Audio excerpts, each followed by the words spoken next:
കൊടും criminal Govindachami jail ചാടിയ Kannur central ജയിലിൽ 3 വർഷമായി ഇലക്ട്രിക് ഫെൻസിംഗ് പ്രവർത്തിക്കുന്നതേയില്ല.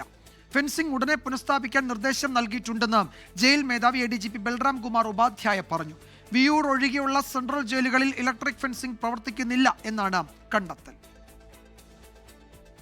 ഗോവിന്ദച്ചാമി ജയിൽ ചാടിയ കണ്ണൂർ സെൻട്രൽ ജയിലിൽ സുരക്ഷാ വീഴ്ച വലിയ തോതിലുണ്ടെന്ന കണ്ടെത്തലുകളാണ് ഓരോ ദിവസവും പുറത്തുവരുന്നത്.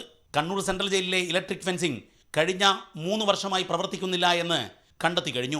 ഇതേ തുടർന്നാണ് അടിയന്തിരമായി ഫെൻസിംഗ് പുനഃസ്ഥാപിക്കാൻ ജയിൽ മേധാവി ADGP ബൽറാം കുമാർ ഉപാധ്യായ നിർദ്ദേശം നൽകിയത്. ജയിൽ DIG നടത്തിയ അന്വേഷണത്തിൽ തന്നെ ഇലക്ട്രിക് ഫെൻസിംഗ് പ്രവർത്തിക്കുന്നില്ലെന്ന് കണ്ടെത്തിയിരുന്നു.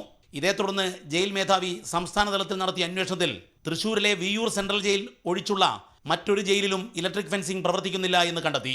തിരുവനന്തപുരത്തെ പൂജപ്പുര സെൻട്രൽ ജയിലിലും ഇലക്ട്രിക് ഫെൻസിംഗ് പ്രവർത്തിക്കുന്നില്ല എന്നാണ് കണ്ടെത്തിയത്. ഗോവിന്ദച്ചാമിയുടെ ജയിൽ ചാട്ടത്തെ തുടർന്നാണ് സംസ്ഥാനത്തെ ജയിലുകളുടെ എല്ലാം സുരക്ഷാ പരിശോധന ആരംഭിച്ചത്. കണ്ണൂർ സെൻട്രൽ ജയിലിൽ ഒരു ക്ലീൻ ഓപ്പറേഷനും ആരംഭിച്ചിട്ടുണ്ട്. 2 ആഴ്ച നീണ്ടു നിൽക്കും ഈ ഓപ്പറേഷൻ. എല്ലാ സെല്ലുകളിലും വിശദമായ പരിശോധനയാണ് നടത്തുന്നത്.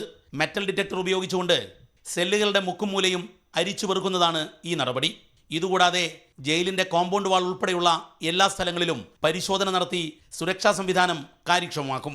മൊബൈൽ ഫോണിന്റെ ഉപയോഗവും ലഹരിയുടെ വിതരണവും ജയിലിനകത്ത് നടക്കുന്നു എന്ന് കണ്ടെത്തിയിരുന്നു. ജയിൽ ചാടിയ ഗോവിന്ദച്ചാമി തന്നെ പോലീസ് നൽകിയ മൊഴിയിലും നിർണായകമായ ഇത്തരം വിവരങ്ങളുണ്ട്.